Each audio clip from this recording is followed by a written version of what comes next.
Hello, magandang hapon po sa ating lahat na naman mga kaibigan at kapatid dito sa social media. May the Lord bless our listening of this word of Him. In Psalms chapter 124, we will continue to meditate it, to listen to it, because ang ating Diyos ay hindi po siya pipi, na hindi siya magbibigay ng salita. Ang ating Diyos ay tunay na Diyos at palagi siyang may sinasabi para sa atin. Kaya nga patuloy nating basahin ang kanyang mga salita dahil ang ating Diyos ay hindi pipi. Gaya ng iniisip ng iba na pipi ang kanilang Diyos, na walang sinasabi sa kanilang buhay. Tayo kasi, kung kinikilala natin ang ating Diyos na buhay, kung kinikilala natin na ang Diyos natin ay buhay, tayo ay makikinig sa kanyang mga salita dahil ang ating Diyos ay hindi po siya pipi. Palagi po siyang may sasabihin sa atin.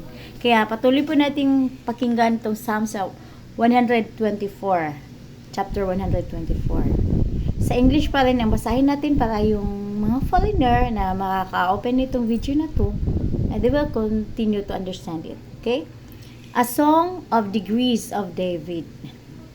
If it had not been the Lord who was on our side, now may Israel say. Now may Israel say. Kung hindi pa ang Panginoon ay kumakampi sa atin palagi, ano kaya mangyari sa atin? Sagot Israel. Sabi pa ng nakasulat to sa verse 1. Tinatanong si Israel. Ang mga Israelites kasi sila yung mga chosen people ng Panginoon. Kaya mga salita ng Diyos ay first para po talaga sa kanila.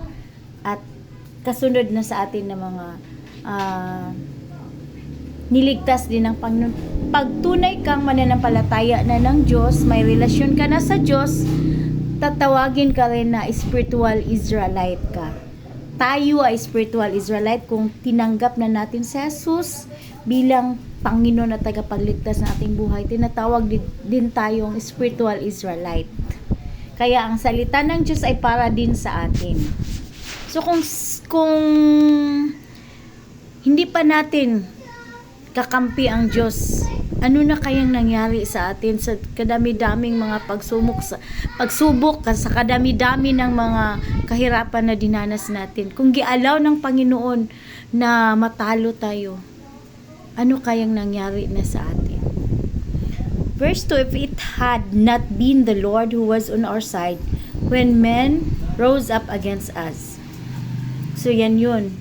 Kung hindi pa ang Diyos ay kasama natin palagi sa panahon na may mga umaatake sa atin, no? Isa na diyan ang mga problema. Isa na diyan ang mga trials. 'Yun.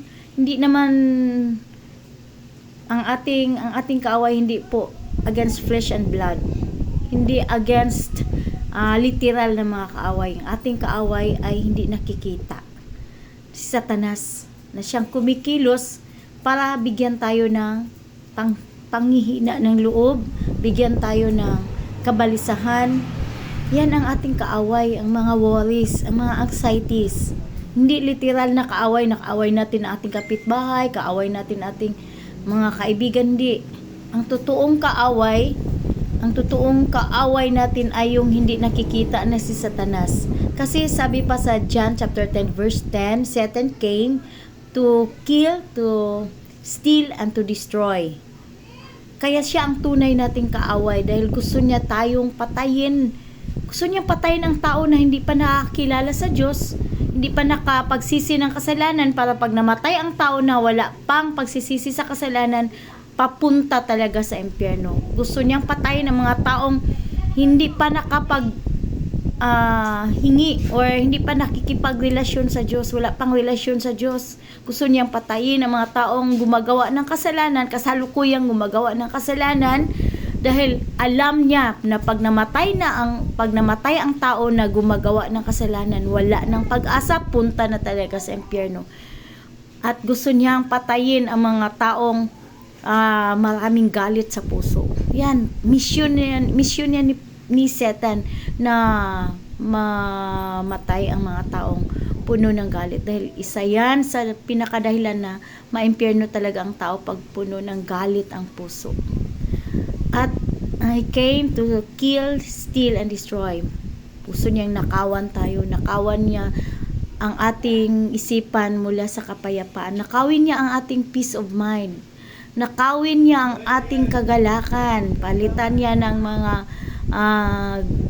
kalungkutan. Gusto yan ni Satan maging malungkot tayo sa ating buhay. Yan ang misyon ni Satan. At gusto niya ma-destroy, no?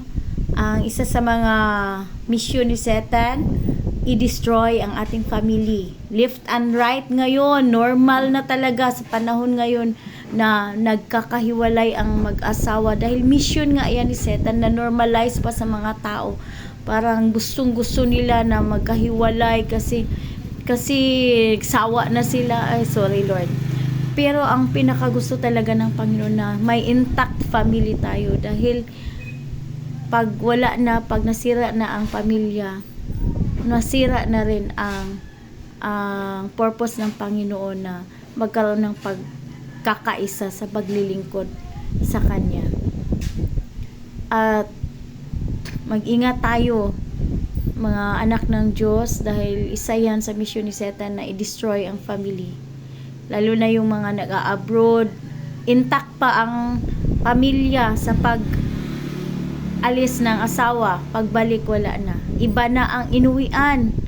No? Hindi ba tayo mag-worry niyan na ang daming nangyari ng mga ganyan, halos ganyan ang mga cases na inaasikaso ni Tulfo pag may mga problema na lumalapit sa kanya. Yan, kasi nagkakahiwalay na ang mag-asawa dahil sa pagkakalayo dahil sa abroad. So na-insert lang yan natin dahil yan ang pinakakaaway natin si Satanas na siyang kumikilos sa mga buhay ng mga tao para to kill, to steal, and destroy sa John chapter 10 verse 10.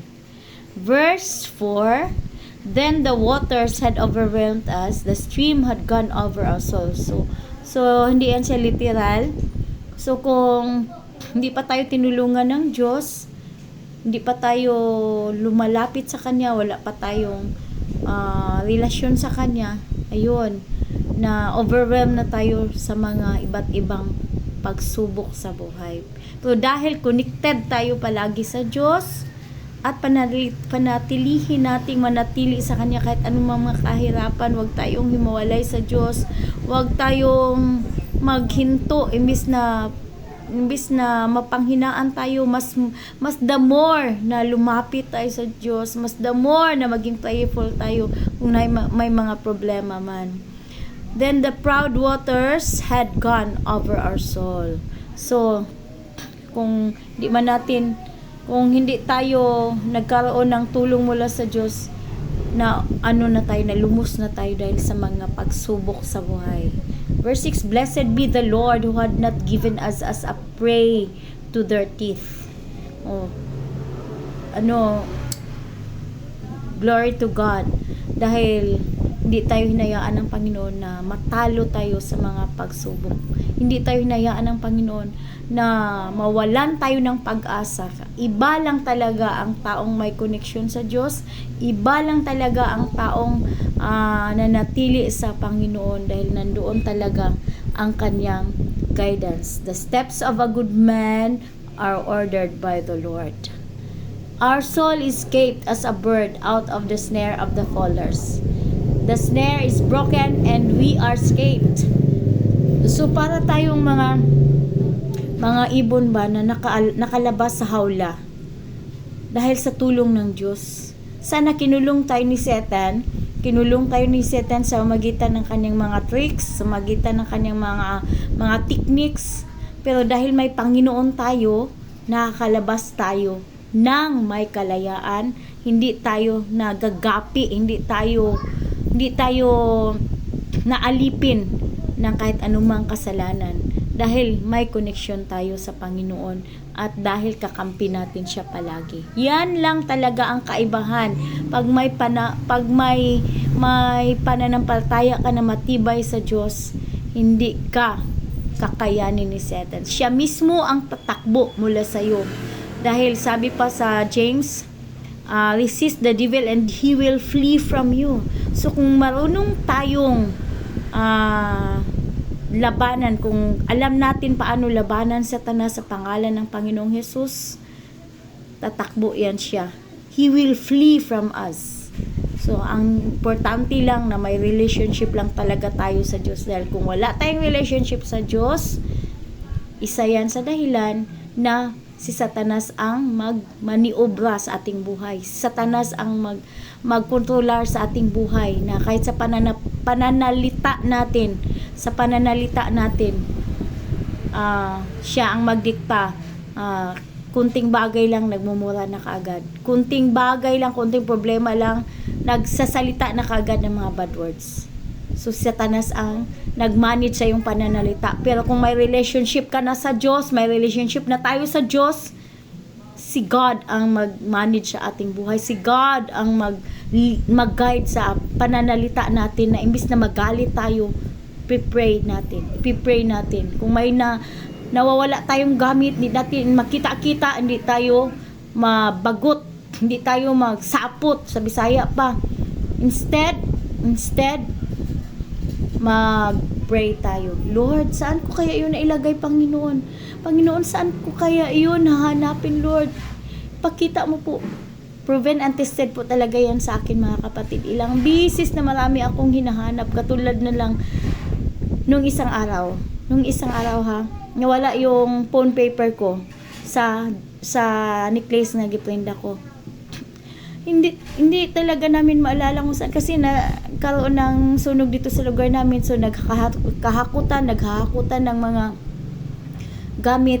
So hindi ko na maalala kung saan yun na-i-insert. But God revealed to my heart. Sabi ko, Lord, nagpray na ako. Instead na magalit ako, instead na magsalita ako ng bad words, kung wala pa akong relasyon sa Diyos, pwede ako magsalita ng bad words. Sabihin ko siguro, mag-PI na siguro ako. Saan na kaya yun? Sana! Siguro ganun na. Pero dahil may relationship tayo sa Diyos, God led me to pray. Lord, saan kaya? Lord, saan ko kaya yun nailagay, Panginoon? Be humble. Be humble sa Panginoon. At pinakita ng Panginoon sa aking isipan, nandoon lang pala sa mga damit na nahalo siya sa pagdali-dali na paghakot ng mga gamit. So nakita ko kaagad dahil lumapit ako sa Diyos. Ganyan ang tulong ng Diyos pag lumapit tayo sa Kanya. Imbis na mabalaka, imbis na mag-worry, imbis na matakot or ano pa dyan na mga di magandang feelings, lumapit tayo sa Diyos. Magpakumbaba tayo palagi. Anumang klaseng problema, maliit man o malaki, ipakumbaba natin sa Diyos. Tulungan mo ako nito, Panginoon, problem ko. Lord, help me, Lord. Pakumbaba. Kung malaki man na problema, umiyak ka. Walang imposible sa Diyos. Kaya nga gawin ng Panginoon ang sanlibutan ni, na kaya nga niyang ilagay ang mga bituin, na kaya nga niyang i-arrange ang mga bagay sa iba't ibang dako ng mundo, di ba? Yan pang problema natin. Walang posible sa Diyos. Kaya, lumapit tayo palagi sa Diyos. Sa verse 8, our help is in the name of the Lord who made the heaven and earth. So, God bless po sa ating lahat. God bless po. Ang Diyos ang magpala sa kanyang mga salita. God bless you po. God bless. Hallelujah. Praise God. Sorry po ang haba po na pag-share ko salita ng Diyos, pero ang Diyos mismo ang mag-bless sa ating mga puso while listening to His words. God bless.